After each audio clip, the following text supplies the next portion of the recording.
Hello and welcome to the 2024 season of Main Stage Productions here at the Miskatonic Playhouse. I'm TA Newman, your host. My team and I will be bringing to life adventures using the 7th edition Call of Cthulhu role-playing game, which contains mature themes, cosmic horror, character death, and loss of sanity. Our mystery can be found in the Miskatonic repository, where people like you and me can write an adventure for others to play. We'd like to thank Sirenscape, whose tools have helped provide the background sounds that you'd hear. And we'd also like to thank Dungeon Fog for supporting tonight's game by providing map assets and tools which bring the game to life on the Roll20 virtual tabletop. And if you'd like to become a friend of the Playhouse, then please support us on Ko-fi. That's ko-fi.com/Miskatonic Playhouse, where you can gain access to exclusive shows and content for as little as £1. The bricklayer helps the party into the hole at the side of the church, which threatens to collapse the whole building. The lad is keen to fill in the hole to save the church and to prevent the local rat-bone artist from gaining entrance. In the hole, the two investigators discover no sign of their missing compatriot, but do discover a Knight Templar burial chamber with artwork depicting the defeat of the Diaphrith, a supernatural being whose body is buried here. On closer inspection of the coffin, they find no sign of the Diaphrith's skeletal remains, but do see a single button made from rat bone. Now, it's time to pull back the curtain and roll the dice.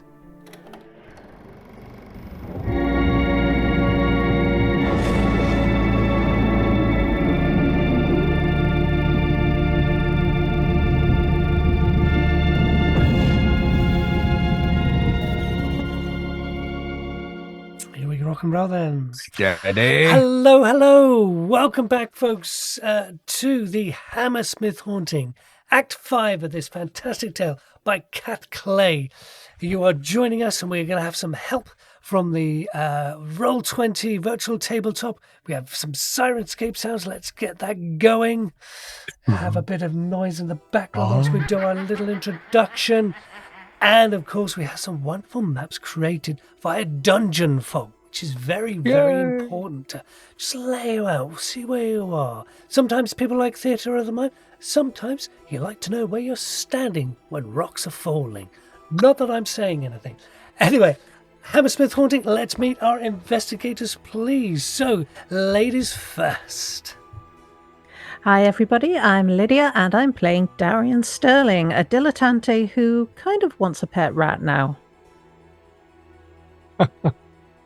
And I am T.A. Newman, and I am the host of the Miskatonic Playhouse, and I am playing the quite lovable and charming and most probably handsome Kirk McDougal, who is an occult specialist author, and he's also got a little bit of a checkered history in terms of his, should we say, love of his grandparents. And welcoming back. Hi, I'm Stu, and I am playing Dr. Phyllis Marquette. And the last that I saw, we were in a graveyard with a bricklayer, and suddenly, mist. Mist was all around. Have you missed me? Oh, we certainly have. We certainly have. So let's go back just a little while, not too far. And Dr. Marquette, you were in this graveyard, and you had reason to drop the bricklayer whose feet you were dragging along. Something in the mist. Could I get you to give me a power roll, please? Let's see how well you do. That is a massive failure for Dr. Marquette. Not quite a fumble, but not too far off. And it's this failure that you are overcome, and you see strange visions of a white lady, a pervading evil, something that you know intrinsically is wrong. You saw this mist bring to life a man that was already certified dead by yourself. And this lady embodies that mist. You feel yourself transported and drawn across many, many lands, far, far away. But then it gets cold. You think you think you see ahead of you is that an image of some sort of man in shining armor? Maybe a knight is here to save you. But it goes cold and damp, very uncomfortable for you. It is very much alone and dark. You are in the physical realm. You can smell lots of damp, probably a smell of, you're a medical person, probably decaying flesh of some sort. It's not quite the sweet smell of human decaying flesh, but this isn't a great place for you to be. You can't move. You're cold enough that you can't feel why you can't move. It is very dark. You do feel you have something over your eyes. You're pretty sure you've gotten yourself into something very, very bad. This is an evil centered around whatever you're investigating.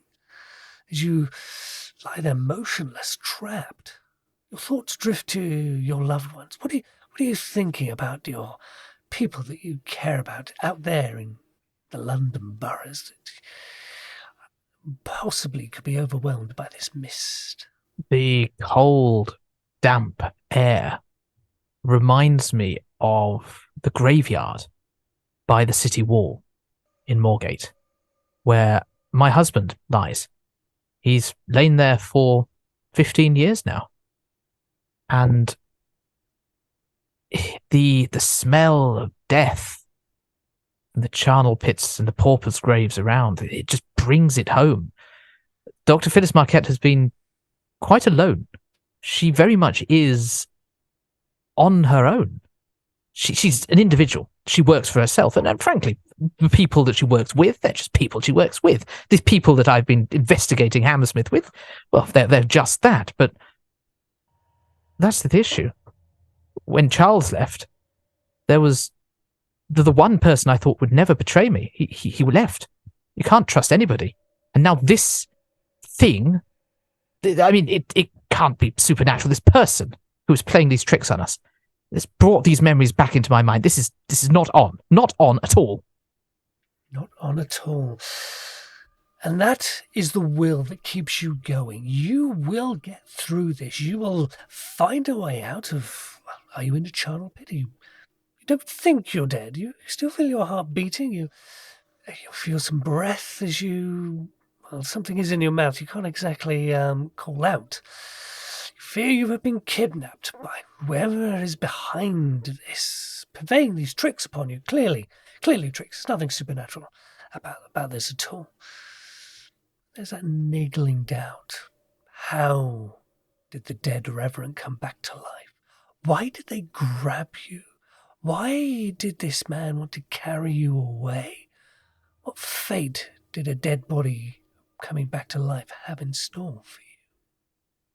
And that's where we will park the good doctor as we turn over to Kirk and Darian, with a rather dumbfounded bricklayer saying to you, "Oh, yeah, he lives just over there," and points towards, well, kind of the edge of town. It's slightly more rural. You can see just about in the mist there is some cottages over there. And if you could give me some spot hiddens, the harder the better. We'll see what we can do with them. Okay. Well, hey. Excellent. There we go. Who got what successes or failures? Well, I don't like to brag, but Kirk McDougal never disappoints with a 62 over 25, a complete failure. Well, Darian has his eyes peeled. 26 against 55. That's a hard success. Hurrah. Who said that? What?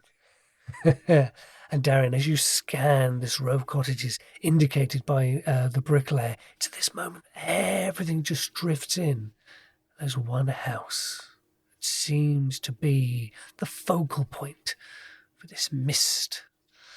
Can I assume you wish to run away at this point and maybe try and cross the bridge? Or are we going to maybe investigate a little Run bit away, further? taxi. Poke my pipe in the chest of this bricklayer who we dragged around with us around the church and up to the bell tower and all sorts. He's in his home. I'll tell you he's over there. Well, you listen to me, pally boy. If this isn't, I'm looking at Darian now for kind of like a bit of support here. If this isn't proper intelligence, young bricklayer, you know that we're going to be finding you in this mist, don't you?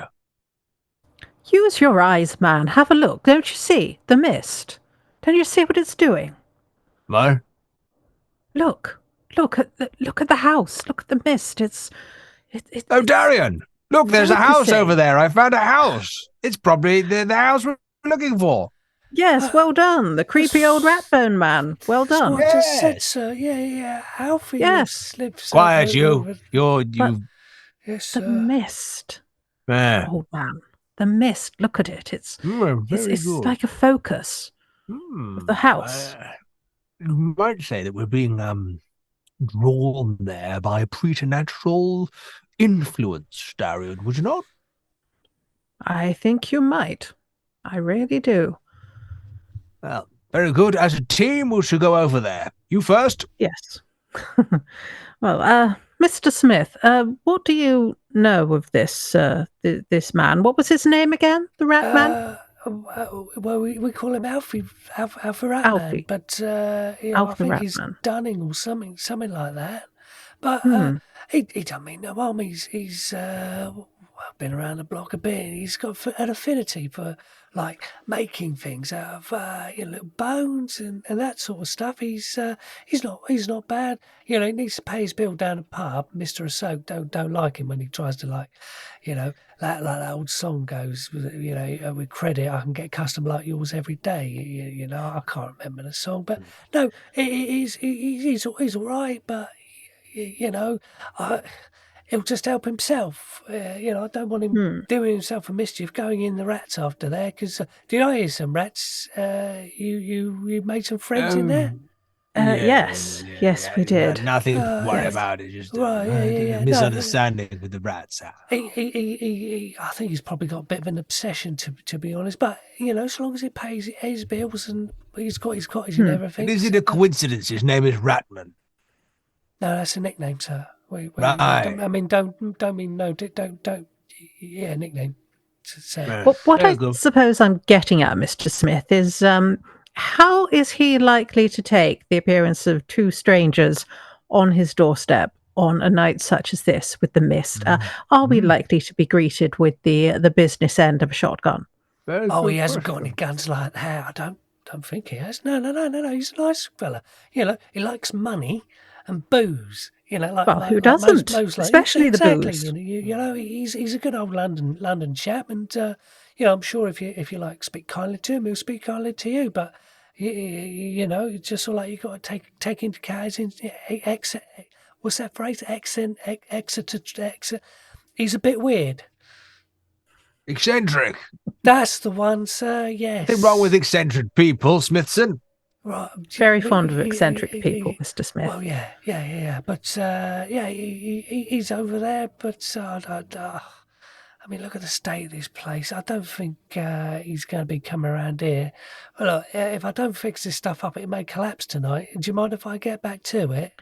No, of course. You do your work, and we'll do ours. All right, Jonathan. Yes, sir. What I know. I mean, yes, sir. May God be with you, boy. Oh, thank you very much, sir. I don't doubt it. This is some very hallowed ground, sir. I feel very comforted when I am here, which is why I want to do my best, keep this place from falling down. Yeah. Very good. Be careful near the hole. Right, sir. Cheers. And you lead this bricklayer to his work, and he slaps his hands on his thighs and begins to wonder quite where to start. But he's a capable chap. And you think quite, if there's anybody who could keep this church from falling down, it would be this gentleman. And what do you two gentlemen wish to do? Is it back to Mr. Rousseau for a quick half, or onwards to Dunning's? Darian, let's book the first ferry over to Calais. I mean, let's. Well, what do you think, Darian? Do you think we go knock on Alfie Ratman's door? Well, I think we have to. I think it's the only lead we have. That bone button that I found down in the crypt, that can only be from him, surely. It was made from a rodent bone, and as Smithy said, he likes to make things. It must have been him, surely. Before we approach Alfie Ratman, is it worth just discussing our hypotheses? This idea that we have formed the opinion that, tell me if I'm wrong, Darian, tell me if I'm wrong, we found... I always do. Yes, you do. You do. We found that... Well, we found what we found with the obsidian lid pushed aside. Are we assuming that Alfie Ratman has released what we think has been released? Released, stolen, purloined, borrowed? I don't know why. Unless he wanted the bones as some kind of antique that he could use in his doings. Yeah, very good, Darian. Good observation. I think we take Jonathan Smith's, good old Smithy's advice. Perhaps we approach this Ratman with more honey than vinegar. Get your wallet. Yes. Could be a plan. Only wish I brought a hip flask. And it is only a short distance away that you find this, well, dilapidated cottage is one way of putting it. Just like slightly heading out of town. And there are fields out here with these cottages built on the edges. This one particular one has slanted roofs at odd angles and a thatch that's rotting. Fine farmer's cottage, perhaps, graded through the years with ivy crawling up the side and a path leads down. Sure enough, you do find bone talismans adorning the path. There are rat skins left to dry on hooks that are spinning in the air. Dew is dripping from them as skeletons are carefully laid out on stones to dry. Well, it has a certain bucolic charm, wouldn't you say? I think someone's leaning into the reputation, are they? What do you make of these talisman things? That's really your department. Well, I think the first thing to note is, Keeper, can I make a roll? You, Celia, what kind of roll would you like to look at? To look at rat I'd bones? Like to make an occult roll to see if he's creating any. Yeah, if he's creating talismans, I'd like to think there might be some kind of occult meaning behind them. Okay. Hit me with that occult roll. Oh, fantastic. What did you get? That's a hard success. That is a 22 of 55. Fantastic. Kirk, you take some of these bones, you have a look at them, and with that hard success, you can see that this gentleman's trying to remember some kind of possibly Indian symbolism in bones, but it's really a mishmash and he hasn't got a clue. If anything, he's trying to make it look pretty so it sells well. These are not any kind of deliberate magical implements. Trying to look like them, but they're not. Well, Darian, I can tell you this here, if you look closely, you can see, if you really look closely, it's absolute bloody pish posh. Absolute fraudulent behavior. What he's trying to do is make it look like it's something it's not. It's symbolic, it's reminiscent of Indian protective symbols, but this wouldn't protect a rat from a bone. Ha ha ha. Indeed not. Well, I suppose the artistry must be what it's all about then. Maybe he just really enjoys his work. Enjoys selling his work, eh? What would you find gentlemen like to do? You are at the cottage. You have admired the view. Let's see who's home Knock, knockety knock, knock, knock, knock. Okay. There is a pause. You hear a shuffle. And then there's a door creaks open. Good evening. Can I help you, folks? The elbow down. Yes, hello. Are you Mr. Alfie? Oh, first names, are we? I might be. Who's asking? Well, my name is Darian Sterling, and this is my dear friend, Mr. Kirk McDougal. How do you do? Hello, Darian. Hello, Kirk. Hello. First name terms. What can I do for you? It's very late, you know. It's a fog out it there. is. You could get cold. We're terribly sorry to disturb you, but it is rather important. Do you mind if we come inside? Well, I wasn't expecting guesses. We'll make it worth your while, Alfie. Well, then I might be able to bring you in. Please do come forward.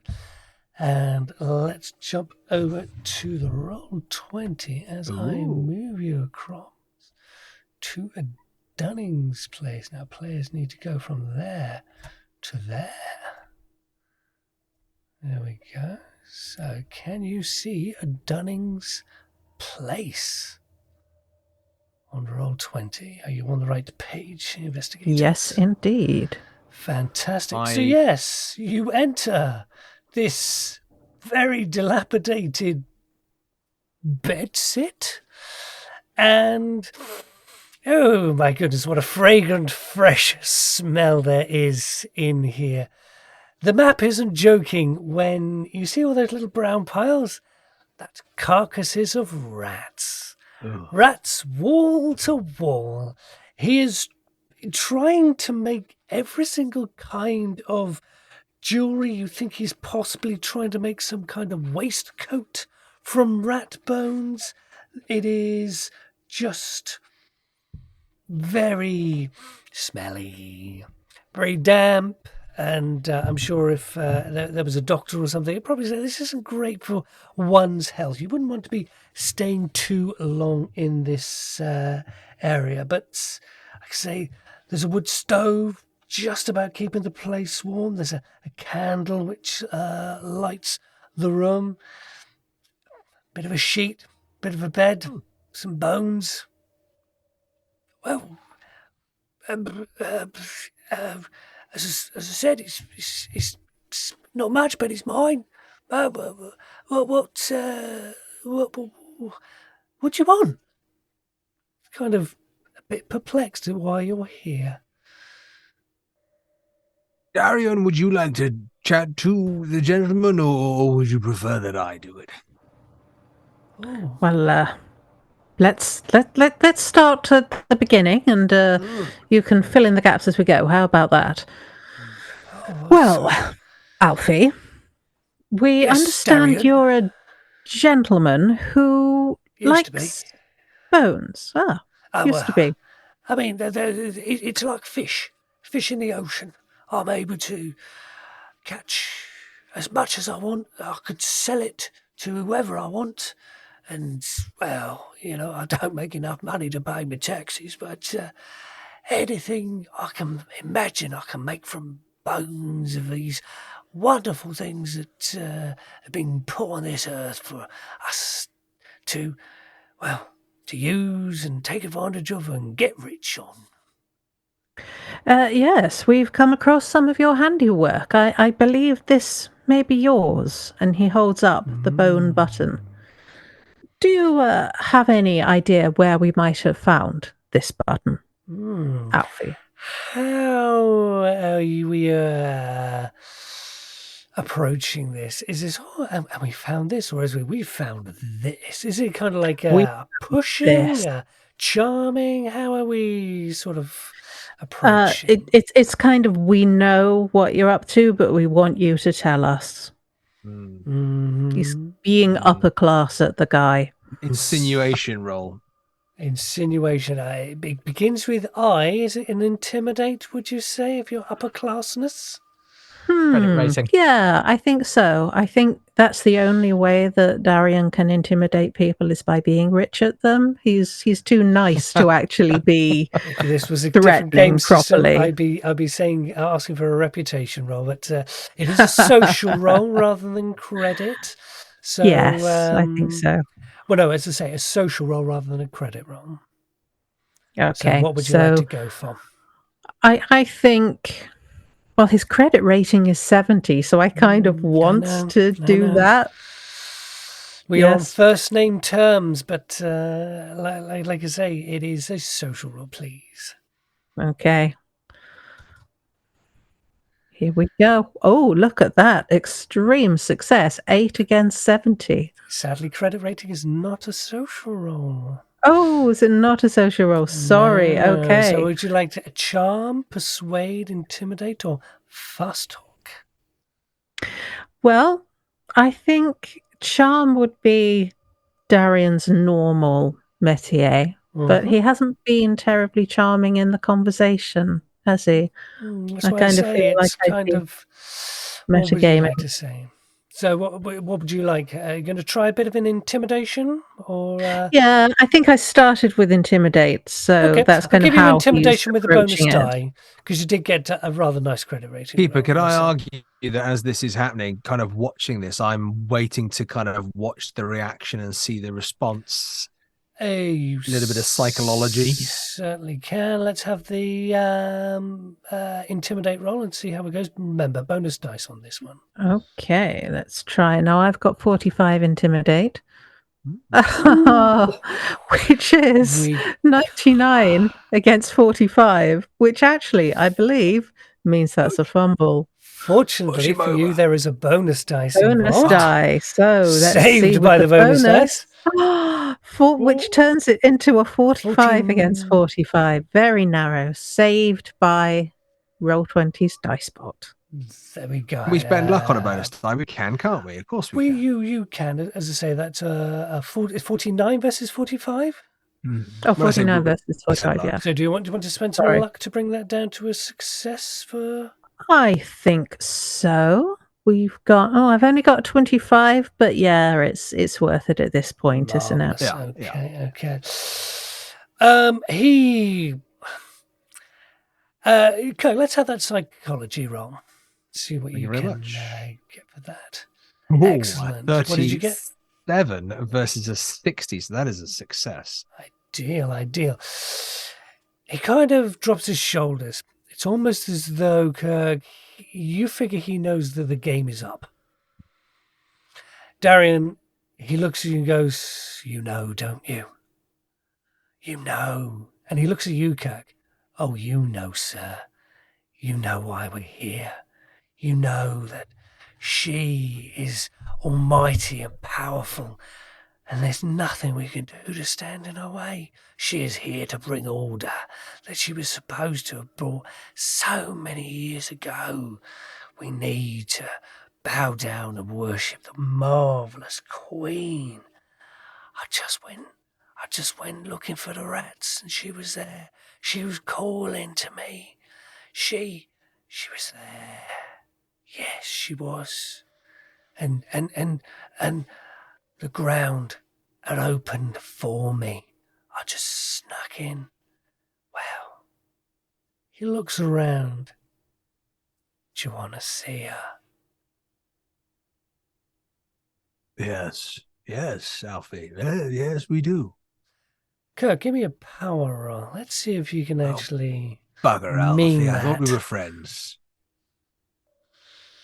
Oh, shenanigans. Excellent.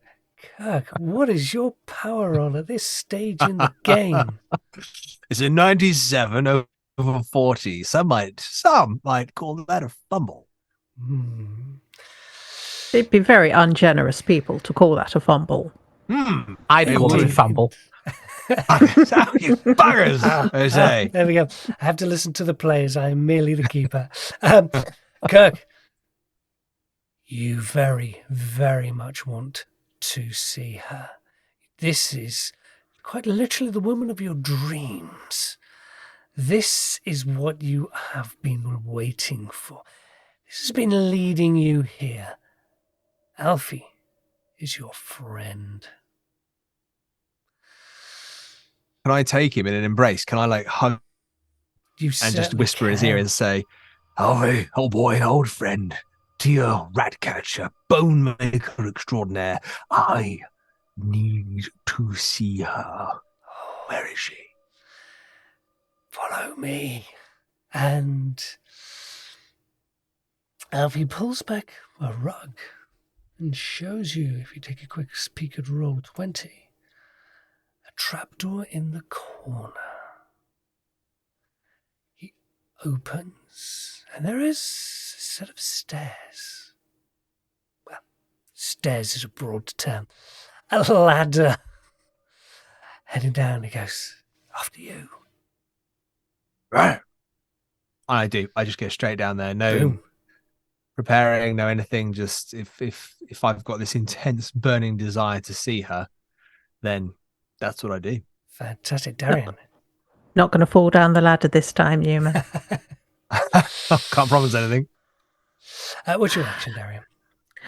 Darian is slightly worried at the enthusiasm that he sees in Kirk, but he kind of isn't certain whether Kirk is putting it on to kind of get on Alfie's good side and to kind of be led to wherever this is that they're going, or whether he's genuinely having a bit of a funny turn. So he kind of is looking in a, I can't quite work out where your head is that way, but then he follows Kirk down. Marvellous, marvellous. You get down to the bottom, well, Kirk scurries down the ladder enthusiastically, and Darian, you follow the ladder down, and you hear a clunk, and it all goes dark, and you hear the unmistakable latch of a bolt. You are in a dark cellar.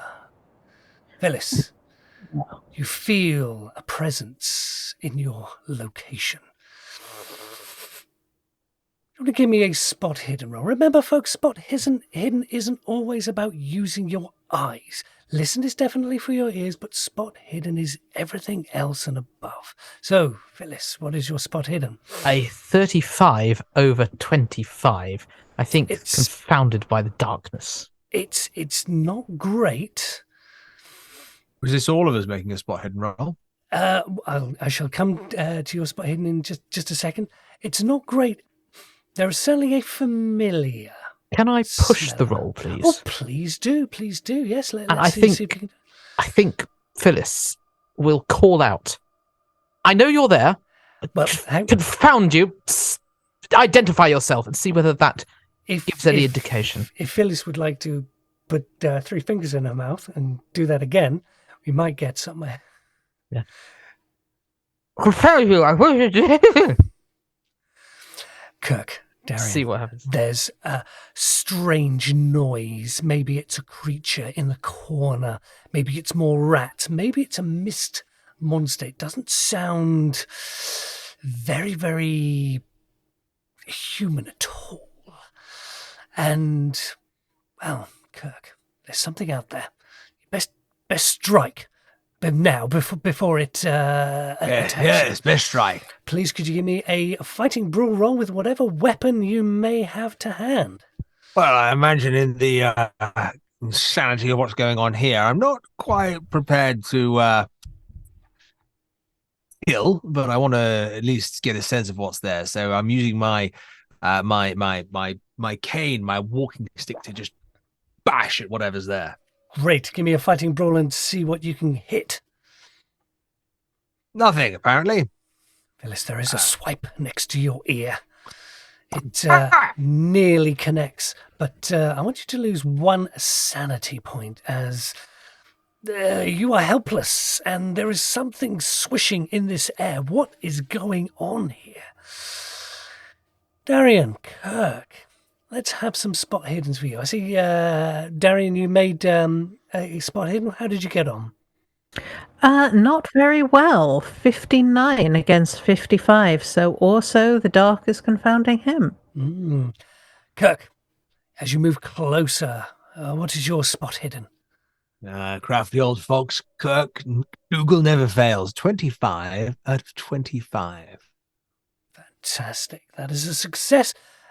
Kirk, in this swishing, as you move your hand past, it's Dr. Marquette, trussed up like a chicken. Well, certainly not quite stuffed, but very much dangling from some kind of rope, some kind of mechanism to, well, not really punish, but to restrain, as though being saved for something. What are they hanging by, Keeper? Is it a rope? Nice big hook. And there is it's not ropes. That's the thing. These are soft sheets almost, possibly bed sheets missing from upstairs. You're not sure, but it is a good support. Not designed to cause pain, not designed for torture, just a gentle rocking that they are doing. But there is, it's more like I say, hogtied more than anything else. With a, is there at least an inch gap between Phyllis Marquette and the hook if I wanted to cut them down? You certainly could. Yes. It is. Right.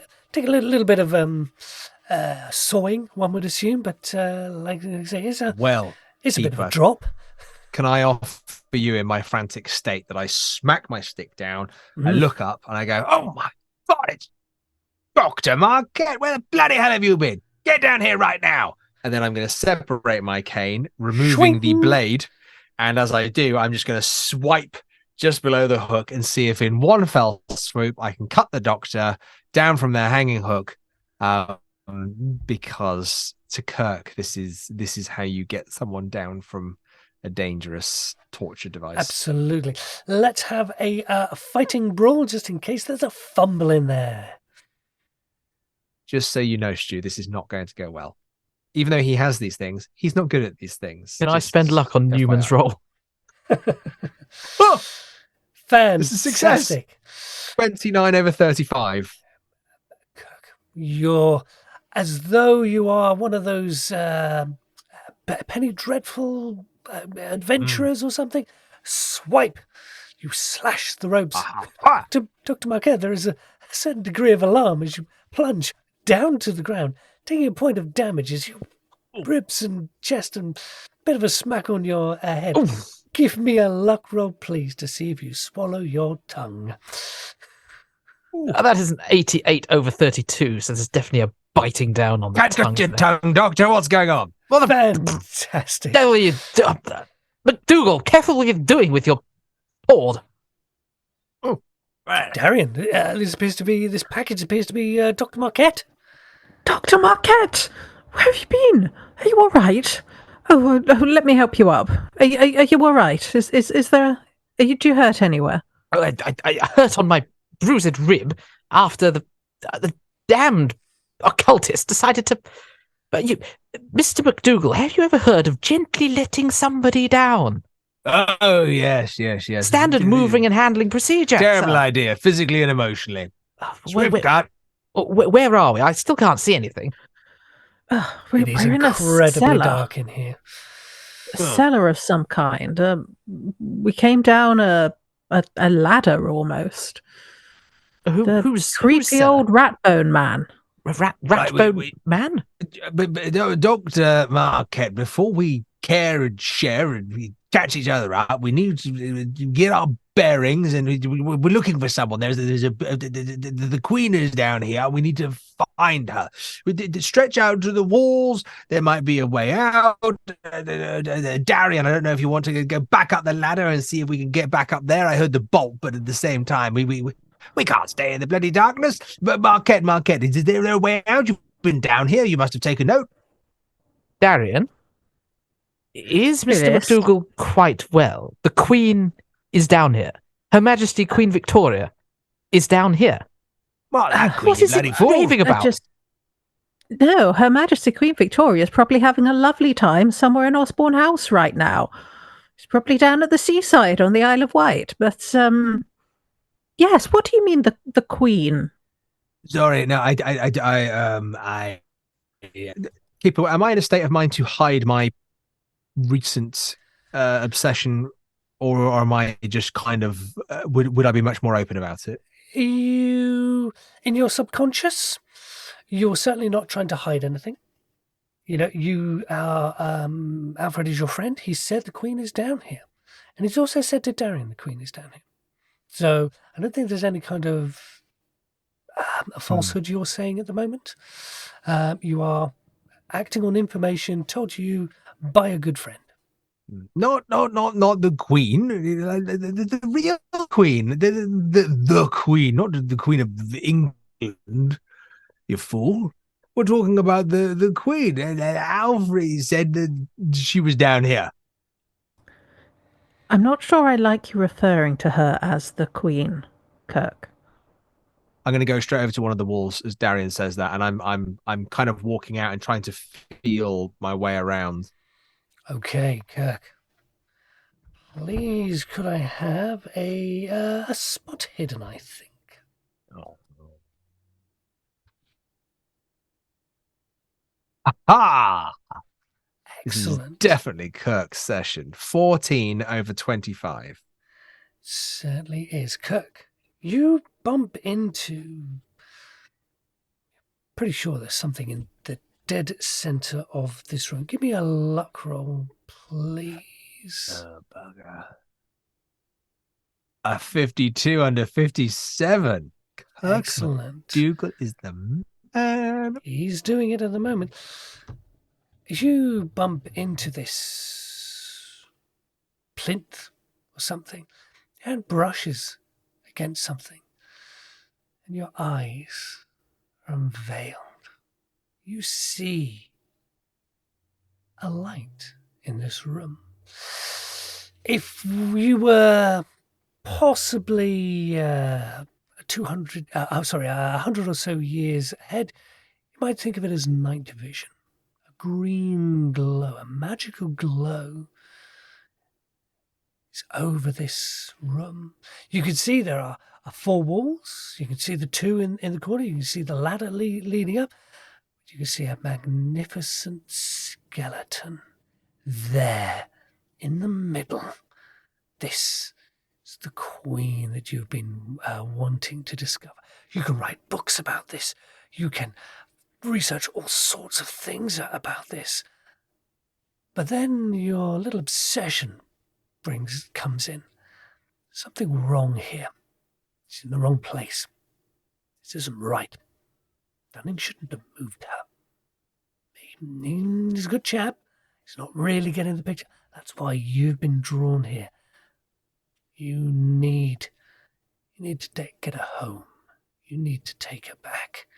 You need to make sure she gets safely to where she's going so she can rise to her full potential. But is that homekeeper for me, for Kirk? Is that home back down the hole, the tomb? You're not sure. You need some more information, but you know it's your role. Not here. Yeah, it's your role. But yes, what do the others do? As you see Darian, you see Kirk disappear off, well, even more into the darkness and kind of stub his toe. Dr. Marquette, are you being freed, or is somebody freeing you, or are you just wriggling out, or are you complaining that, well, somebody set me free? Or... Oh, I'm absolutely complaining. Darian, be a good chap. Just help me out of these bonds, will you? Darian tries to do his best. He can't see what he's doing, and I don't think he carries a pocket knife or anything, but he certainly tries to help. Keeper, do I have my surgical bag with me? You do have your, well, you think so, but you're not entirely sure whether everything's in there. But Darian, you reach for your pocket knife and you pull out your lighter to light the round to try and look for your pocket knife, and then you realise, well, of course, you could burn through the bonds if you need be. Okay. Yep, he will do that. If that seems to be the most obvious and quick way to get the doctor out, then he will. Okay, Dr. Marquette, can I have a luck roll just in case something unfortunate happens as Darian is X? A 17 under 32, a success. Fantastic. It isn't before long that, yes, you're free. You stretch a bit and you crack a few bones. You have a look at yourself. You're probably a bit mucky in all this darkness and everything like that. Let me take you over to the map. I direct you to bring you over to Dunning's Cellar. Again, these fabulous maps made in Dungeon Fog. And we have a ladder here. We have a plinth here. We have some... Well, now your eyes are getting adjusted to the dark. You see some mushrooms growing around. But with your lighter, you're able to cast a bit of a glow. What would you like to do? I suppose this is terribly mysterious to you, Dr. Marquette. I don't suppose you know who we're looking at. I'm afraid not. However, when I was brought to this cellar, basement, crypt, I'm still not 100% sure myself. I felt the presence of some... I hesitate to say something. I'm pretty sure it was someone. Kirk, you know who that is. And I think... I have a horrible feeling that someone is currently lying in skeletal form atop a central plinth in this room. And as much as I'm not one for ghost stories, and she casts a pointed look to Mr. McDougal, I feel our expeditious removal of ourselves from this room is probably priority. If you agree with me, Darian. Yes, we should probably take the remains with us as well. Get them out of here. You see, take them to they belong somewhere else. Well, if we have been locked in here with these remains by the cretin upstairs, then I believe removing them from here at least may foil whatever plan he has with them. I'm in agreement with you there, Mr. McDougal. Quite right. Good plan, Dr. Marquette. They belong back where we thought we were going to find them in the first place. Well, what happened? Well, Darian, that may have caused the problem in the first place. But perhaps we need to discover where they should be, where they could be laid to rest properly. We know where they should be, where the Knights Templar put them, underneath the church. We went into the church, Dr. Marquette, and we found... Yeah, but that's led us here, and they missed all over London. We need to put them somewhere where they can probably rest, in their final place. Darian, come on. You can't be so short-sighted about this, can you? I'm not being short-sighted. It was all there in the book. Do you still have the book? You do indeed. And it does Give it to Dr. Marquette. Let her read it for herself. Would you like me to read it for you, Marquette? Or... I mean, why don't you read it for Marquette, are you good with Latin? I have some Latin, I believe. A good scholar does. If one would say that one is probably about 30% proficient in Latin. Well, fortunately, Kirk has translated it and is willing to read it. So, Kirk, would you go ahead and let's go and pull it up for folks. While Kirk reads it. I was going to lie. I was going to make things up as I read it.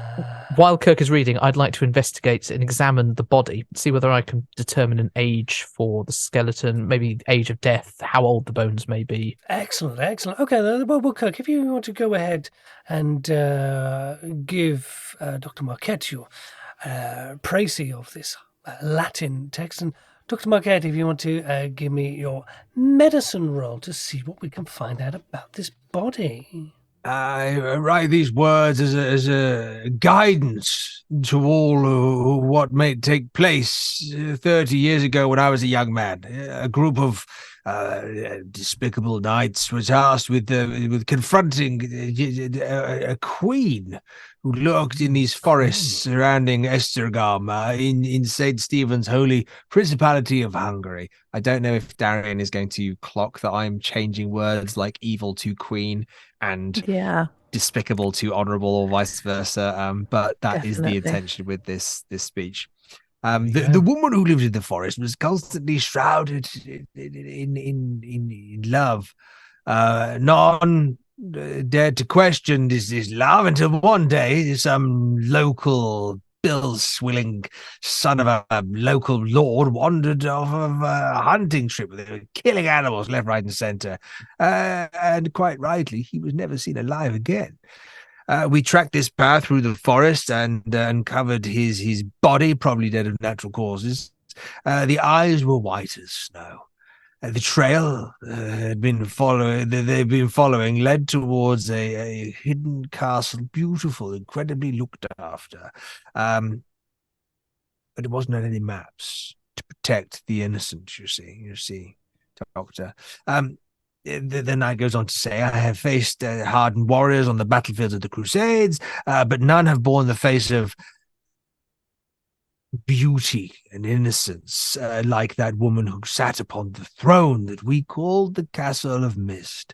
We lost Chevalier Vaculin to the charm that she inspires, an all-consuming power that naturally resonates with her to the men in her godliness. She appears as a beautiful maiden, and yet her true visage is one of even more beauty and divinity. Her hair like harpsichord strings, stroking men in their clutches. Yet the almighty devil gave us strength that day, and we savagely attacked her and pierced her heart with a cursed spear and locked her innocently dying body away in a coffin without any last rites. You can see here it says without last rites. It's the one bit I'll show. Our leader was called to bring the body to England, the unholy ground in the area. Later, I'm guessing, must have been blessed by one who is favorable to our cause. As for the divine spirit, her name was Diaphrith. I write it here so all may remember her purity, her innocence, and the blessing she will release upon the world once restored. Isn't that lovely? Sounds a lovely gal. Does this tie up with what I'm seeing with the body? I got a 49 under 70 on my medicine roll. On your medicine roll? Well, yes, indeed. It is certainly the body of quite an Amazonian looking female skeleton. Very well preserved. Too well preserved. This is a very... Well, do you have any biology that you can back up your medicine roll with at all? Because I do indeed. It's really rather a special skeleton. That is a 56 under 60, a regular success on biology. And I don't want to put myself in a spot of bother keeper, but should I roll a persuade or... Dr. Marquette will get a psychology in just a moment. I mean, to be fair, I'm a little bit distracted by the examining the skeleton, which I find more interesting than your tales of hokum. But this how dare you? Is a considerably unique example when it comes to skeletons. It has... Are you picking up a bone? How are you examining absolutely. In fact, if the possibility arises, I'd like to add a part of this specimen to my collection of body parts and animals in formaldehyde. Very well, very well. Sounds like a good idea.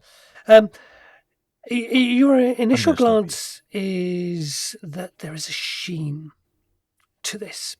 The skull is that of oil on water. It shimmers in this makeshift candlelight. And to your touch, it has a very smooth feel to it. Almost You know this is not natural bone. You know this is not carved stone. This is something very, very unique. And as you pick up one of these bones, can I have a power roll? You can indeed. You can't pick up the bones of That is an 80 over 55.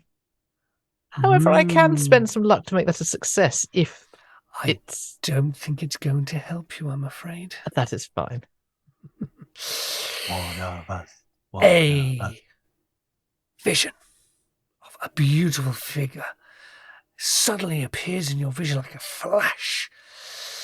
It stretches out inhumanely long fingers and tells you, you will serve the other gods.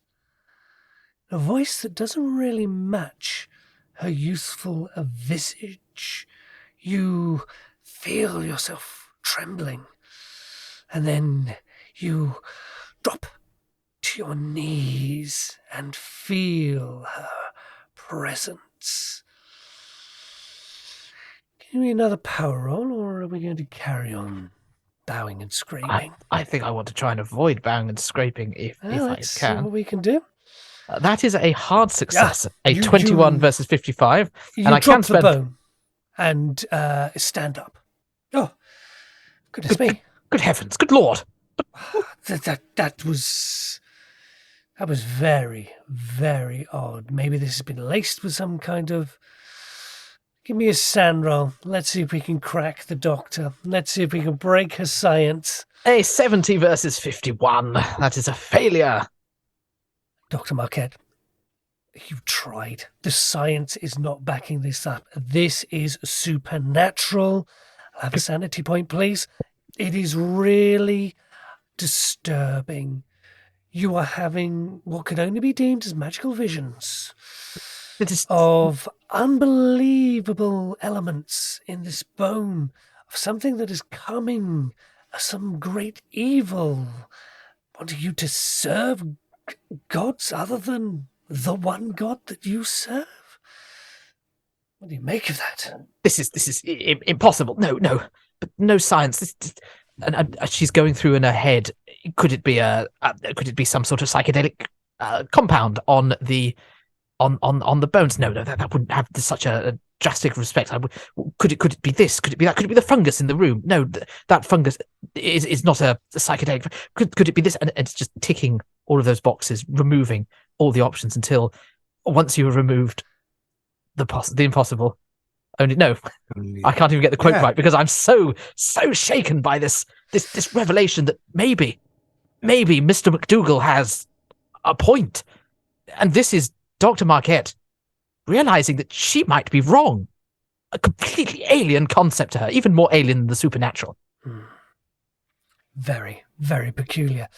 Darian, you've been watching this charade. Dr. Marquette, I think we're going to skip your psychology roll as you were taken aback by whatever Dougal was saying. Darian, what do you make of this charade that Kirk is portraying here? What do you think?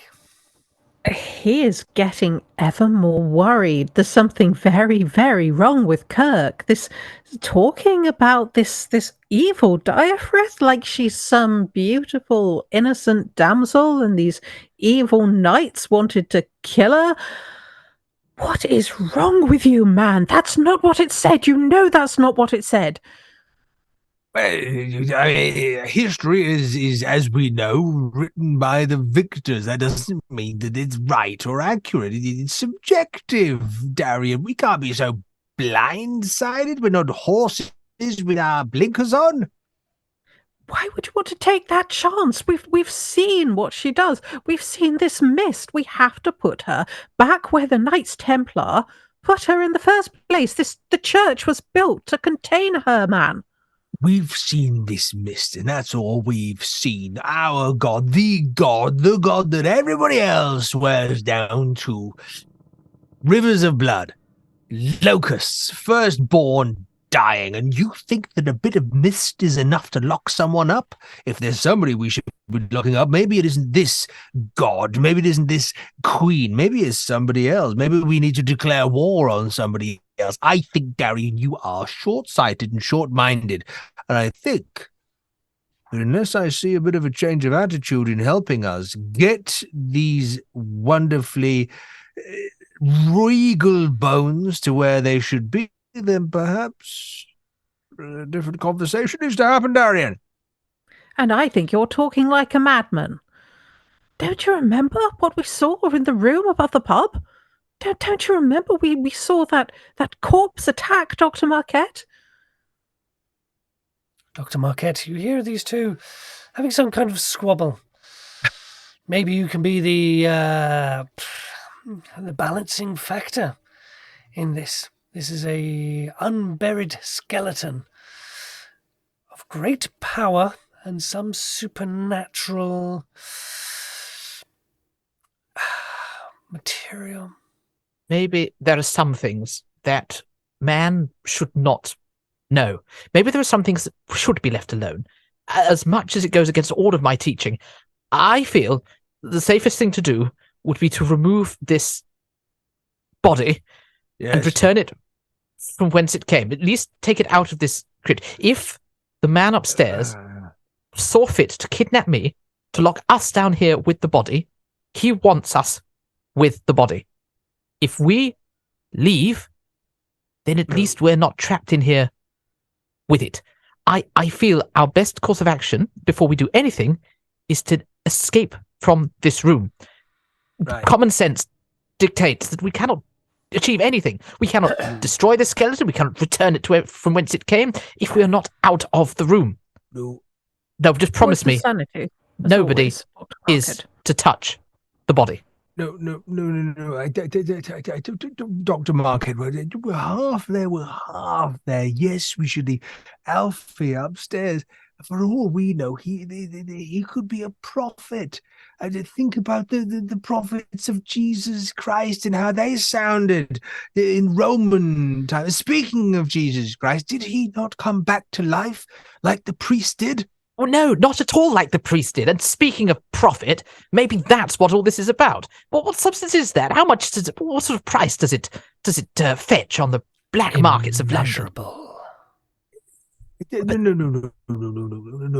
We are not in this for financial gain. This is going to change the world.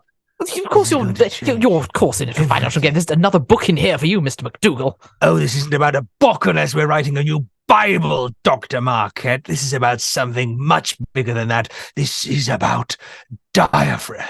I have seen her, sir. Tall, stunning, beautiful, long fingers. This is not a goddess for you, sir.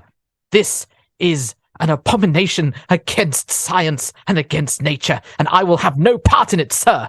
And with that, Phyllis stalks up to the ladder and starts pounding on the trapdoor to escape. Keeper, can I ask, just between you and I, how far down the road with this is Kirk? Is he like full Team Diaphragm? You still have your sanity, Kirk. Perhaps once your sanity... Well, perhaps when you become indefinitely insane, the Diaphragm may start talking to you, but these are learned people, and they do need to come around to your point of view, and you're doing a very good job of, making your point. You are a man, and you can perhaps see both sides of it, and maybe deflating the situation may aid, and maybe there's another way you can bring them round. Okay. As I suppose as Dr. Marquette is climbing the ladder, Darian, but I feel that we've had a misunderstanding. Dr. Marquette, I appreciate what you're saying, and you, Darian, and I think that you are right. Let us collect the remains of this individual let us leave this place, and then let us collectively make a decision, an informed academic decision about the best way to move forward. Does that sound good to everybody? I feel like that sounds good to everybody. Darian, how does that sound to you? Well, you've certainly changed your tune. I think it's good to whistle another tune when one becomes a bit stale, don't you, Darian? And you called me a fence-sitter earlier this evening. I haven't forgotten that. I meant it in jest. Flip-flopping from side to side to... I don't know what's wrong with you, Kirk. It's like you're a different person. But whatever we're going to do with these bones, Dr. Marquette had the very salient point that it's all academic until we can get out of here. Now, she's trying to open the trapdoor. I wonder if we should be looking for some other way out here. Maybe there's another one of those strange hidden passageways. What? Indeed. Keeper, do I still have night vision? You have something. Do you know that there's one way in and one way out? And like I say, this is think of your vision as a bit of a gift for a loyal subject. But this isn't something, maybe it was just a trick of the light. Now they are lighting the way with candles. Darian, don't fool yourself or waste your time. Marquette, keep pushing up. It's the only way out. I'll collect the bones. I think you should leave those bones exactly where they are. Oh, I thought we all agreed. I thought we were all in agreement, Darian. I think Marquette might need your help. You should leave the bones exactly where they are. Right. Apologies, misunderstood the word there. Would you, Darian, are you collecting the bones? I think he will not want to touch them. Dr. Marquette did seem to have strange reaction when they were touched. The sort of hammock sheet thing that Dr. Marquette was suspended in, is the sheet still in one piece, and is it big enough that you could maybe wrap them and turn them into a sort of sling to carry things in? You certainly could. So would you like to progress that? Yes, I think so. And at the same time, the hook that the doctor was hanging from, is that up on the ceiling, or have we got access to that now? The hook was a rope, taking it to the ceiling was sliced and dropped. So you do have a hook. Cool. I'm thinking maybe we could use it to kind of almost like a crowbar to get the thing open, if it can be wedged in, and then maybe somebody holds it and like puts their full weight and sort of swings on it, trying to, even just pull the trapdoor inwards. Yeah. Well, break the edge of the trapdoor, perhaps, even if it's like a rotten wooden floor above. Something that we could break our way through if we had to. Okay. What is the plan then, folks? Are we going to try and snap the trapdoor? As Dr. Marquette, you've been banging on this door and you're not hearing anything encouraging.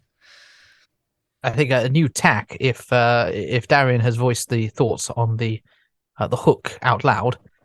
Yeah, I think he probably would. I think a little bit of Pythagoras should do the job for us. Marvelous. Are you implying some kind of mathematics role to work out a weak point? I mean, I've got 5 in accounting. 5 in accounting, no? Could I use? I'll tell you what. Could I use an intelligence role or an education role? Let's have a look at this. Thinking back to your university days, if you were able to apply a weight to a certain part, yes, give me an intelligence roll, Dr. Marquette, and see what we end up with. Roll.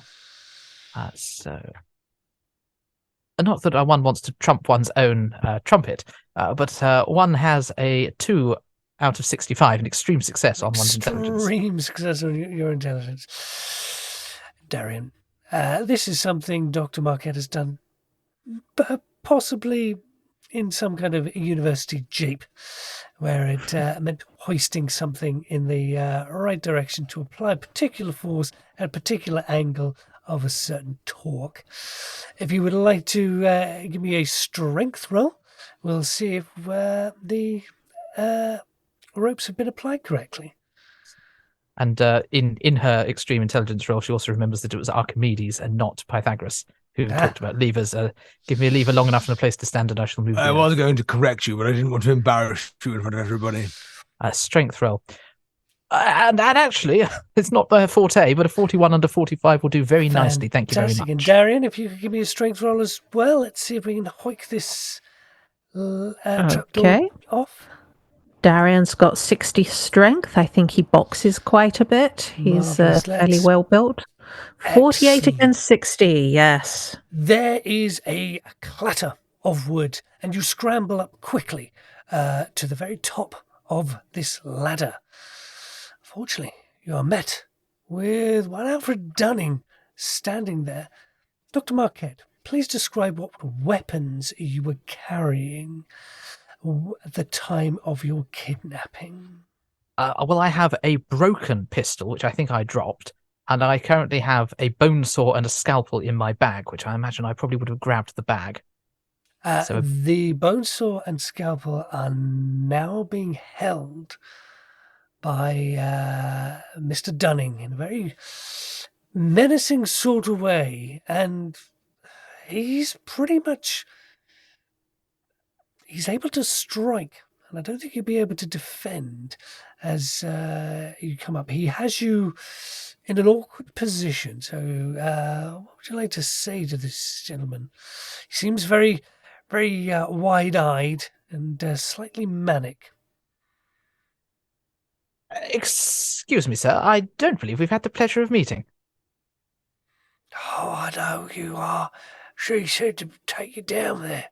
Keep you for her. Keep you for her. That's what she said.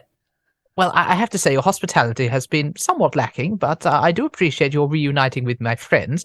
Now, if you don't mind, we have business elsewhere. I'm sure your mistress will be very pleased to know that you are not impeding my progress, if I am, of course, that important to her. Get back down that hole before I do you. With what, sir? A glorified penknife and a rusty old saw like that? I'd like to see you try, sir. I've seen better men fail at cutting open a body. Invitation, Dr. Marquette. I think this is yes. Well, as the gong strikes for the end of Act 5 of the Hammersmith haunting, you see a bone saw glistening towards your face. Thank you very much for joining us, as I say, for Act 5 of the Hammersmith haunting. Join us, one assumes, next time for the finale, as we have Kirk, Darian, and Dr. Marquette trying to foil the Hammersmith haunting. Till next time. Thank you for joining us for Act 5 of the Hammersmith haunting by Cat Clay. If you have enjoyed this episode, then please leave a review wherever you've watched or listened to this production. And if you'd like to support us further, please take a look at our Ko-fi. That's ko-fi.com/Miskatonic Playhouse, and our website, miskatonicplayhouse.com. You can find us on all social media platforms with links found in the show notes. Until next time, when the curtain rises again.